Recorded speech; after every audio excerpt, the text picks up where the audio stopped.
आप थोड़ा सा देख लीजिए किस तरीके से ये होता है। आपको मैं बताता हूँ कि मान लीजिए कि ये अरिथमेटिक प्रोग्रेशन एक दे दिया हुआ है। इसमें आपको ये सारे टर्म्स जो इसमें इंक्लूडेड है, ये सीरीज में, ये प्रोग्रेशन में जितने भी टर्म्स इंक्लूडेड है, ये सबका एडिशन कैसे करेंगे हम, ये मैं आपको दिखाता हूँ। ठीक है, आप अच्छे से समझ सकते हैं। और उसके लिए एक फॉर्मूला इस्तेमाल होता है, वो फॉर्मूला मैं आपको बताता हूँ, आप अच्छे से एक बार देख लो, समझ लो। उसके बाद उसको यूज कैसे करना है मैं यहाँ पे आपको सॉल्व करके दिखाऊंगा। ठीक है, चलिए आगे देखिए। फॉर्मूला हम लगाएंगे एस एन मतलब सम ऑफ nth टर्म। ठीक, sum of n term, not nth term. तो आपको ऐसा होगा कि मान लो कि ये सीरीज में 50 टर्म्स दिए हुए हैं। ठीक है, तो उन 50 टर्म का एडिशन कैसे निकालेंगे ये मैं आपको बता रहा हूँ। चलिए आप देखिए, S N is equal to लिखेंगे आप n upon 2 is equal to, not is equal to, in bracket लिखेंगे 2a plus n minus 1 into D और ब्रैकेट क्लोज। ये आपका फॉर्मूला है। इस फॉर्मूले का इस्तेमाल करेंगे हम लोग क्या फाइंड आउट करने में, तो किसी भी सीरीज के n टर्म का सम फाइंड करने के लिए इस फॉर्मूले का हम लोग इस्तेमाल करेंगे।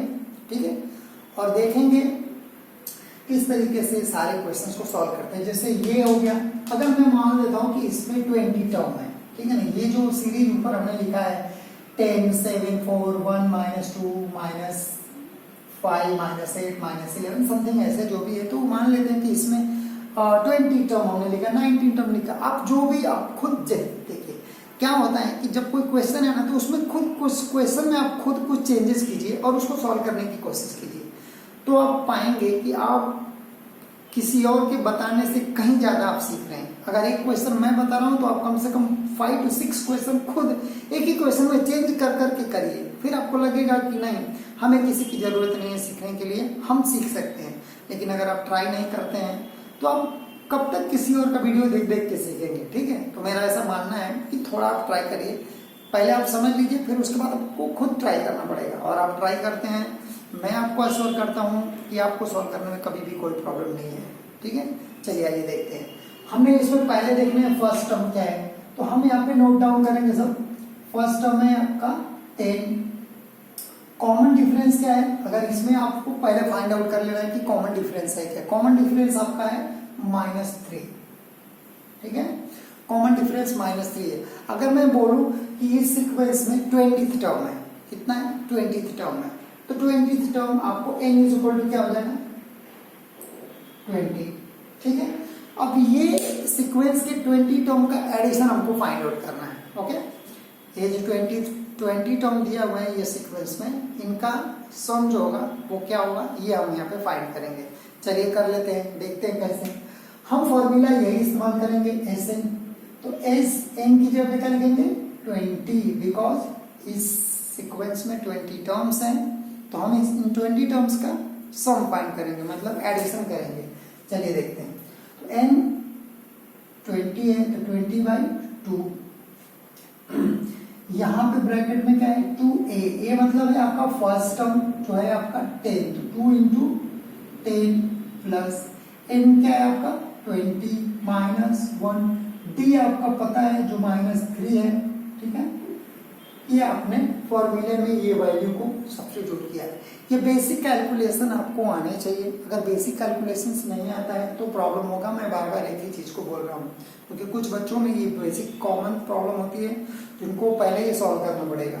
ठीक है, चलिए देखिए S20 इज इक्वल टू, ये 2 से आप 20 को डिवाइड कर लेते हैं, अगर होता है तो कर लीजिए, तो हो जाएगा 10।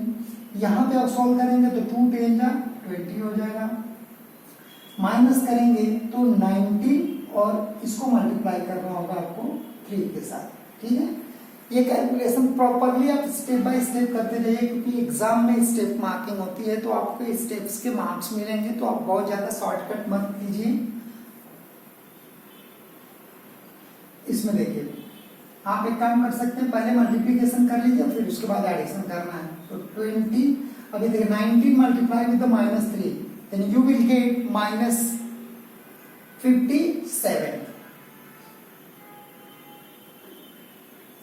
Okay, and after multiplication next आपको सब्ट्रैक्शन करना हो, बिकॉज 20 प्लस एंड माइनस 57, तो मल्टीप्लाई ये कर सकते हैं आप सब्ट्रैक्शन 7, ठीक है 37 होगा। तो आप देख सकते हैं ये हो गया। अभी आपको ये दोनों नंबर को मल्टीप्लाई करके आपका आंसर मिल जाना चाहिए कि S20 क्या होगा, जो हो जाएगा -370। ये आपका 10 जो टर्म्स हैं, 20 टर्म्स हैं जो इस सीक्वेंस में, उनका एडिशन कितना हो जाएगा टोटल, आप देख सकते हैं -370 होगा। इस तरीके से आप ये सारे क्वेश्चन का सॉल्यूशन कर सकते हैं। अगर आपको किसी क्वेश्चन में प्रॉब्लम है तो कमेंट में मुझे भेज सकते हैं, मैं उस क्वेश्चन को सॉल्व करके आपको दे सकता हूँ, ठीक है। अगर फिर भी आपको कोई प्रॉब्लम है कुछ भी, तो आप कमेंट में मुझे बता सकते हैं, ओके। और आप कमेंट अगर कर देते हैं तो अगर मैं क्लास में नहीं रहूँगा तो मैं आपको सॉल्व करके बता दूंगा, या कभी भी मैं आपको क्वेश्चंस को सॉल्व करके डेफिनेटली आपको बता दूंगा, ठीक है। कुछ भी प्रॉब्लम्स होगी आप पूछ सकते हैं। ये वीडियो बनाने और इसका बस मेरा एक ही मतलब था कि एग्जाम्स पास में आ गए हैं लोगों की, इधर उधर जो क्लासेस में कुछ नहीं जा सकते हैं, फीस ज़्यादा है या फिर कई रीजन की वजह से, इसलिए मैंने सोचा हर वो चीज़ें बच्चों को प्रोवाइड कर देते हैं जो कोचिंग सेंटर में या फिर लोग घर पे बुला के जैसे भी पढ़ते हैं वो चीज़ें वो प्रोवाइड कर दिया जाए। तो क्योंकि हर कोई अफोर्ड नहीं कर पाता है कोचिंग क्लास में जाना, फीस भी एग्ज़ाम के टाइम पे ज़्यादा होती है, तो इसलिए मैंने सोचा कि वीडियो बना देते हैं बच्चों के लिए।